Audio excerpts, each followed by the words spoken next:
Bismillahirrahmanirrahim. Assalamualaikum warahmatullahi wabarakatuh. Selamat berjumpa kembali pada mata kuliah Bahasa Indonesia. Adapun pada pekan ini kita masuk di pekan ke-9, yakni dengan materi bahasan tata kalimat bahasa Indonesia atau yang disebut dengan sintaksis. Pada kegiatan hari ini, teman-teman akan berbantu dengan video atau audio pembelajaran yang hematnya semoga nanti bisa tersimak dan tolong dipahami.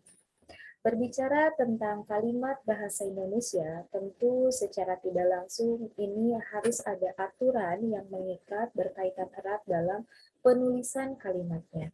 Maka kita harus pahami terlebih dahulu bahwa apa sih yang dimaksud dengan kata kalimat. Tata kalimat atau yang sering disebut dengan sintaksis adalah sebuah pengaturan dan hubungan antara kata dengan kata atau dengan satu satuan yang lebih besar atau antara satuan-satuan yang lebih besar itu dalam bahasa. Satuan terkecil dalam bidang ini adalah kata. Selanjutnya, apa saja sih yang menjadi lingkup dalam sintaksis ini? Tentu dalam lingkup sintaksis ini kita akan mengenal yang namanya kata, kemudian frasa, kemudian klausa, dan barulah menjadi sebuah kalimat. Tentu kita harus paham apa sih yang dimaksud dengan kata. Nah, kata ini bisa diartikan sebagai satuan gramatika bebas terkecil yang bermakna, di mana kata ini bisa dibedakan menjadi dua. Pertama, ada yang disebut dengan kata penuh, dan yang kedua adalah kata tugas. Nah, kata penuh dan kata tugas ini tentu dibedakan berdasarkan jenis fungsinya, yakni ada kata nomina, ada kata pronominal, kemudian ada verba, kemudian ada adjektival, ada numerial, kemudian preposisi, konjungsi, dan adverbia. Nah, berkaitan dengan kata ini, tentu kata akan menjadi sebuah pembentuk dari kalimat. Dari dua jenis tadi, tentu kita harus mampu membedakan bahwa kata yang dibedakan menjadi kata penuh dan kata tugas itu seperti apa sebetulnya. Jenis dari kata yang pertama adalah kata penuh, di mana kata penuh ini adalah kata yang secara leksikal memiliki makna, mempunyai kemungkinan untuk mengalami proses morfologis, di mana merupakan kata terbuka dan dapat berdiri sendiri sebagai sebuah tuturan. Yang termasuk di dalamnya adalah kata nomina, verbal, adjektiva, numeria, dan pronomia. Nah, kita juga sudah tahu ya, kalau nomina itu berarti kata yang di dalamnya mengandung sebuah angka gitu. Kalau verba berarti kata kerja. Sedangkan adjektiva adalah kata sifat dan numerial itu adalah lebih berbicara pada kata angka berdasarkan lokasi tempat, dan pronomia itu adalah kata yang memang melibatkan satu keterangan tertentu gitu ya. Kemudian ada kata tugas. Nah, kalau kata tugas itu adalah kata yang secara leksikal tidak memiliki makna, tidak mengalami proses morfologis maupun kronologisnya ya. Tentunya di mana morfologis ini merupakan kata tertutup dan tidak dapat berdiri sendiri sebagai sebuah kata turunan. Seperti apa? Yakni seperti preposisi, adverbia, dan konjungsi. Misalnya kata dalam, kata ke, kata dari, kata untuk, kata yang. Nah, mereka itu tidak mengalami proses morfologi. Beda seperti kata lari, bisa dilarikan, melarikan. Nah, seperti itu ya. Nah, itulah pembedanya. Jadi, kata itu ada kata penuh dan kata tugas. Kemudian yang kedua adalah prase. Apa itu prase? Nah, saya mengutip dari tulisannya Ramelan pada tahun 1986, di mana prase ini diartikan sebagai satuan gramatik yang terdiri atas dua kata atau lebih yang tidak melampaui batas fungsi. Nah, tentunya ketika berbicara tentang batas fungsi ini seperti apa? Nah, inilah kita bedakan, di mana jenis prase ini bisa dilihat berdasarkan distribusi unsurnya. Pertama, ada yang disebut dengan frase endosentrik, dan yang kedua ada frase eksosentrik. Frase endosentrik ini seperti apa? Nah, frase endosentrik ini adalah frase yang di dalamnya seperti ada frase atribut, kemudian koordinatif, dan apositif. Mari kita bedah satu-satu. Nah, frase endosentrik diartikan sebagai frase yang mempunyai distribusi yang sama dengan unsurnya, baik semua unsurnya maupun salah satu dari unsurnya. Contohnya seperti ini. Dua orang mahasiswa sedang membaca buku baru di perpustakaan. Dua orang mahasiswa berarti ini dikategorikan sebagai frase endosentrik ya, di mana tadi di dalamnya adalah mendistribusikan semua unsurnya. Jadi ada keterangan, dua orang mahasiswa sedang membaca buku baru di perpustakaan. Jadi ada kata keterangannya. Nah, tentu di dalamnya ada apa? Ada yang disebut dengan frase atributnya. Ya, ada frase atributnya. Seperti apa? Nah, seperti buku baru. Nah, itu adalah atribut atau keterangannya ya. Kemudian ada frase endosentrik sedang membaca, atau di sini disebutnya adalah predikatnya, kegiatannya, gitu ya, kegiatannya. Nah, ini adalah sebagai frase atau frase endosentrik. Atau misalnya contoh lain, ayah dan ibu malam ini sedang berada di kota pelajar. Nah, berarti di sana ada yang disebut dengan frase endosentrik koordinatif ya, kesatuan antara dua unsur subjek, kemudian ada atributnya, ya atribut itu bisa dikatakan sebagai predikat, kata kerja, atau bahkan pelengkapnya, dan ada apositifnya. Apositif itu adalah keterangan waktunya atau keterangan tempatnya. Misalnya tadi kota pelajar, misal seperti itu ya, semoga bisa dipahami. Kemudian ada frase eksosentrik. Nah, kalau frase eksosentrik adalah frase yang tidak mempunyai unsur yang sama dengan unsurnya. Ya, frase yang tidak mempunyai unsur yang sama dengan frase unsurnya atau dengan unsurnya. Contohnya seperti apa? Misalnya di perpustakaan, ke sekolah, dari rumah. Nah, itu adalah salah satu bentuk dari frase eksosentrik. Kalau tadi endosentrik, dia memiliki unsur kata yang sifatnya lengkap. Kalau eksosentrik adalah frase yang tidak mempunyai unsur yang sama dengan unsurnya. Kemudian selanjutnya, jenis frase tadi yang sudah dibedakan ya berdasarkan kategori dari inti frasenya. Pertama ada frase nomina, seperti ini menunjukkan satuan subjek tertentu atau angka tertentu. Misalnya mahasiswa baru, dosen muda, kemudian pelajar gitu ya. Kemudian ada frase verba. Frase verba ini lebih cenderung seperti kata kerja. Sedang makan, tidak belajar, tidur gitu ya.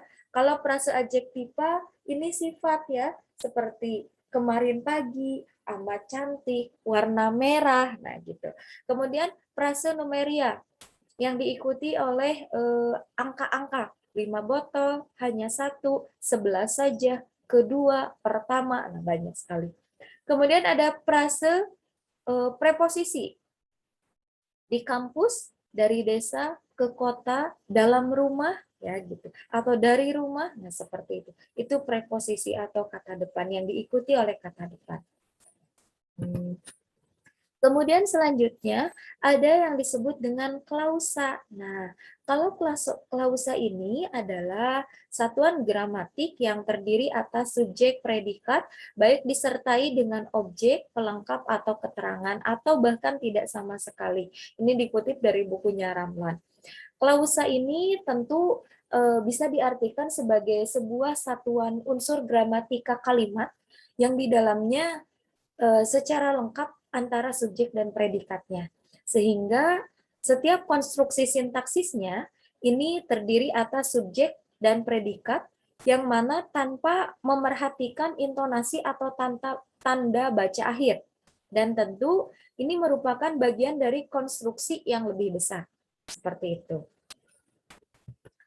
Kemudian penggolongan klausa. Nah, klausa ini digolongkan menjadi beberapa macam. Pertama, jika dilihat dari unsur internalnya, ada yang disebut dengan klausa lengkap, di mana antara subjek predikat atau predikat subjek itu ada.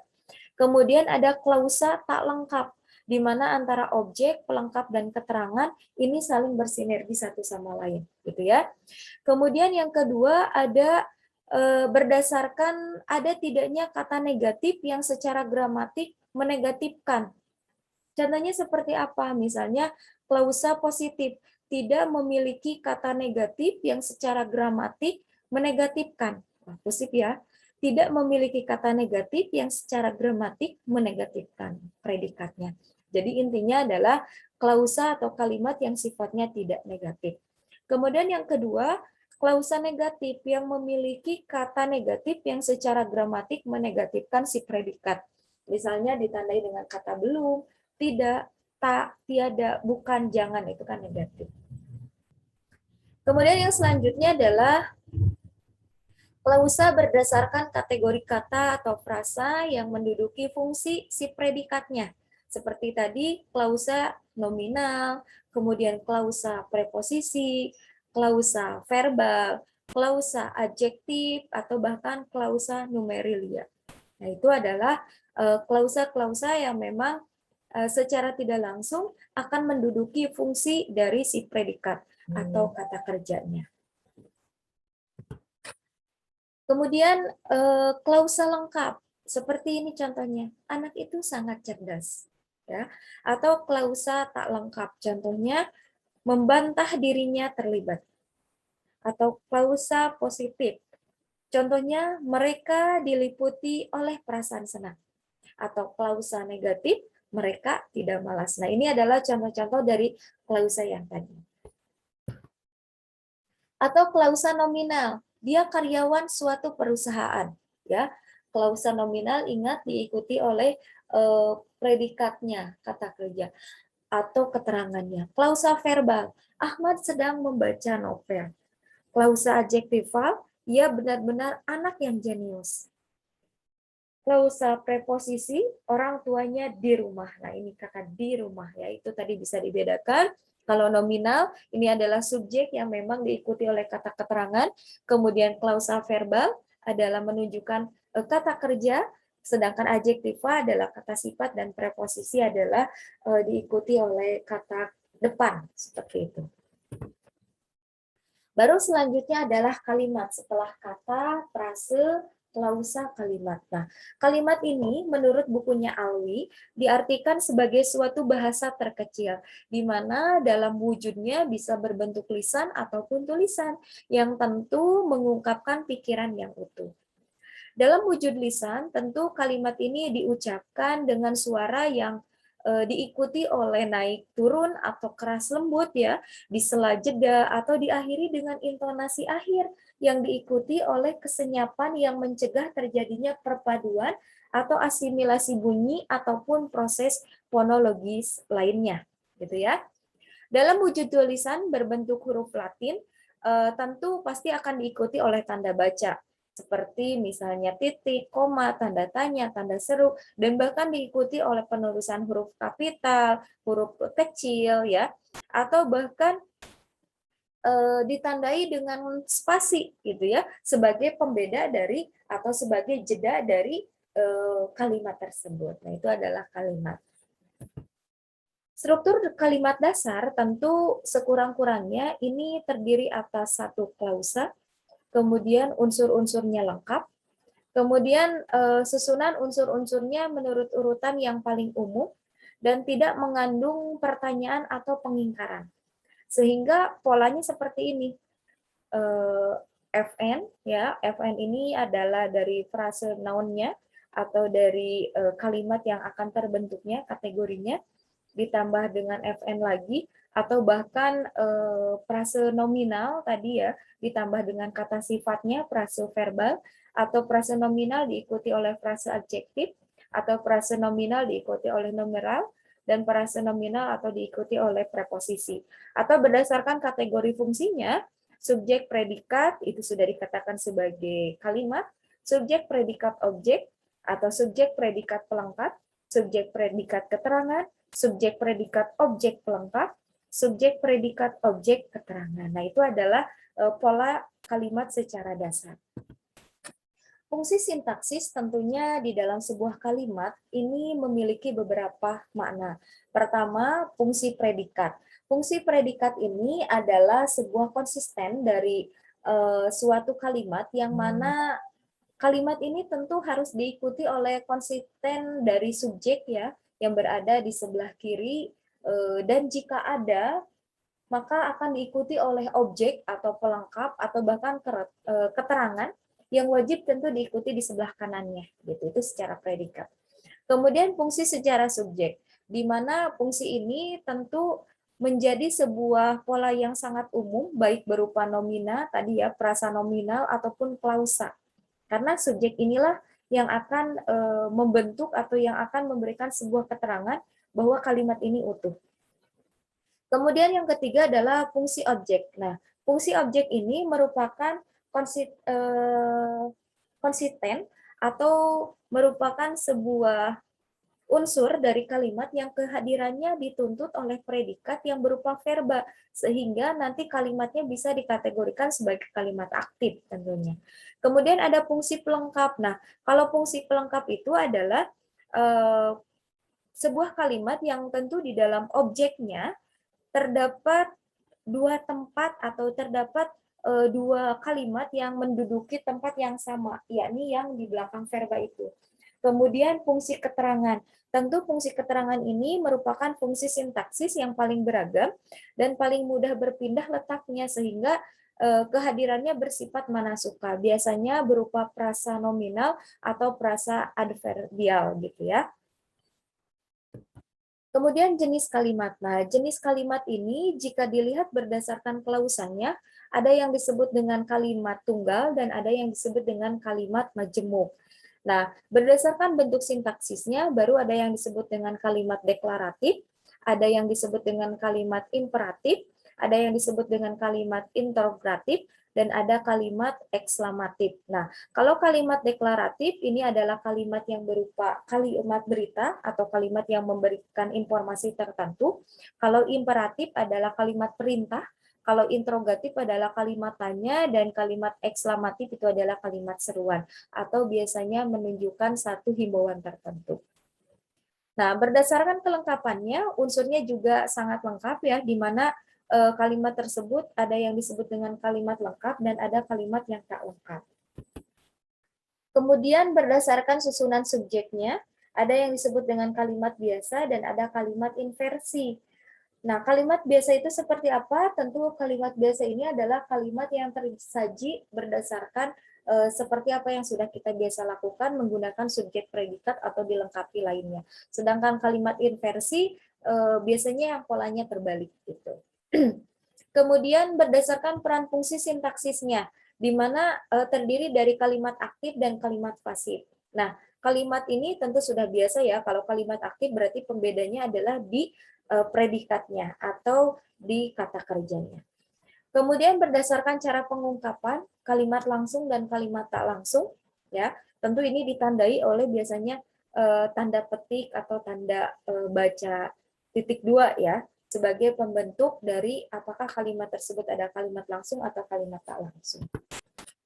Kemudian ada kalimat tunggal. Nah, kalau kalimat tunggal ini adalah kalimat yang terdiri hanya dari satu klausa saja. Misalnya, saya mahasiswa atau kakak pelajar.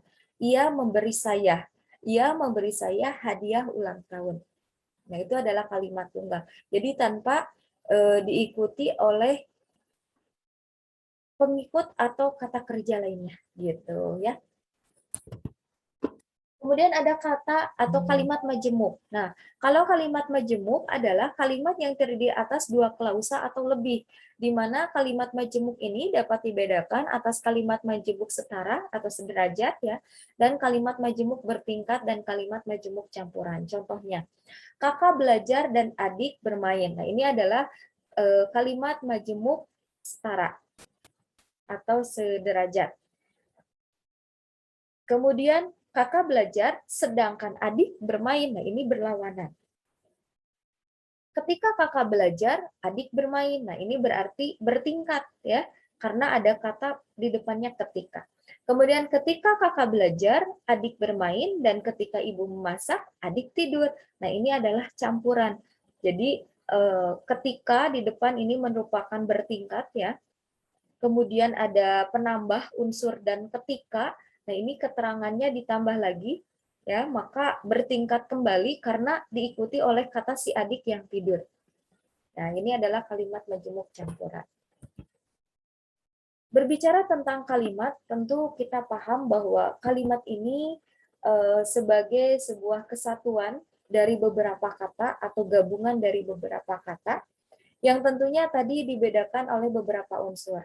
Pertama, tadi ada kalimat yang sifatnya deklaratif atau berita.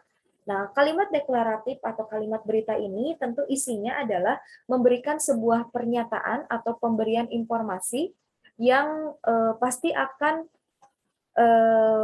dipahamkan oleh semua orang, tapi tidak memerlukan reaksi atau tanggapan dari orang lain tersebut. Di dalam penulisan kalimat deklaratif ini, tentu diakhiri dengan tanda titik, karena ini merupakan sebuah kalimat yang memberikan informasi. Sedangkan dalam bahasa lisan, tentu tidak diakhiri dengan titik, melainkan dengan nada tinggi rendahnya suara gitu ya. Kalimat deklaratif ini dapat berwujud pertama yang sifatnya aktif ataupun pasif ya, di mana bisa dilihat dari peran subjeknya. Kemudian kalimat verbal yang kalimat nominal atau kalimat adjektifal dan kalimat numeral ini bisa dilihat dari predikatnya. Dan bahkan kalimat biasa atau kalimat inversi yang bisa dilihat pada susunan si subjek dan predikatnya. Sehingga kalimat deklaratif ini memiliki bentuk pengingkaran atau tidak pada kalimatnya bisa dilihat pada predikat verbalnya atau adjektiva atau bahkan numerialnya yang tak tentu, bukan pada predikat numela atau numeralia tertentu atau belum pada si predikat verba dan adjektiva gitu ya. Jadi ketika bentuknya pengingkaran maka lihat saja di kata kerjanya seperti itu lebih simpelnya. Contohnya seperti ini. Berita itu disiarkan oleh TVRI kemarin. Dia makan, adiknya 2. Gadis itu cantik, bapakku guru. Sudah pergi dia. Dia tak mencuri. Nah, dia tak mencuri. Nah, ini yang pengingkaran tadi ya. Nah, ini contohnya hematnya bisa dipahami dengan sangat jelas. Kemudian yang kedua, tadi ada kalimat imperatif atau kalimat perintah ya, di mana kalimat perintah ini tentu diartikan sebagai kalimat yang menyatakan ujaran yang memerlukan reaksi orang lain, baik si pembaca atau si pendengar, yang umumnya berupa tindakan secara fisik untuk melakukan sesuatu. Dalam bahasa tulisan, kalimat ini sering sekali diakhiri dengan tanda seru untuk kadar suruhan yang tinggi atau tanda titik untuk kadar suruhan yang biasa atau rendah. Sedangkan dalam bahasa lisan, kalimat imperatif ini biasanya diakhiri dengan nada turun untuk kadar suruhannya yang tinggi atau nada turun kemudian sedikit naik pada akhir kalimat untuk kadar suruhan yang biasanya rendah. Ya biasanya kalau dalam kalimat itu ditandai dengan tanda baca, tanda seru ya kalau perintah. Contohnya seperti ini. Mari kita sekarang pergi. Atau mari kita pergi sekarang. Kalian pergi sekarang. Coba, jangan pergi sekarang. Pergilah sekarang. Janganlah pergi sekarang. Pergi kamu. Nah, gitu ya. Ini adalah contoh-contoh dari kalimat perintah yang memang bisa dibedakan menggunakan tanda seru atau mungkin ada jeda ya ditandai dengan tanda koma sehingga kata awal ini adalah menunjukkan sebuah perintah gitu. Tolong, mari, coba. Nah, itu ya. Kemudian kalimat interrogatif atau kalimat tanya di mana diartikan sebagai kalimat yang menyatakan ujaran yang memerlukan reaksi orang lain dalam bentuk jawaban verbal. Kalimat interrogatif ini biasanya menggunakan kata tanya 5W1H ya, apa, siapa, bagaimana, kapan, berapa, atau mengapa, dan dapat menggunakan vertikal penghalus seperti akhiran kah. Kalimat interrogatif ini juga memiliki bentuk ingkar tidak bukan dan belum seperti kalimat deklaratif. Dalam bahasa tulisan, kalimat interrogatif ini diakhiri dengan tanda tanya, sedangkan dalam bahasa lisan tentu diakhirinya adalah dengan sebuah nada bicara. Terutama bila tidak ada kalimat tanya, maka secara tidak langsung kata tanya ini selalu akan diikuti dengan penghelaannya seperti itu. Kemudian kalimat ekslamatif atau kalimat seruan. Nah, diartikan sebagai kalimat yang digunakan untuk menyatakan perasaan kagum dan tidak memerlukan reaksi orang lain, baik fisik maupun verbal. Kalimat ekslamatif ini biasanya ditandai dengan kata-kata alangkah, betapa, atau bukan main. Kalimat ekslamatif hanya memiliki bentuk ingkar tidak. Ya, jadi kalau ada ekslamatif yang sifatnya tidak, maka itulah adalah kalimat ekslamatif yang bentuknya ingkar seperti itu. Demikian teman-teman yang sudah saya paparkan. Terima kasih banyak. Semoga nanti bisa dipahami dari beberapa pola sintaksis ini yang memang pada dasarnya bentuk tata kalimat ini akan selalu kita gunakan baik dalam keadaan lisan maupun tulisan. Saya akhiri, akhirul kalam. Wassalamualaikum warahmatullahi wabarakatuh.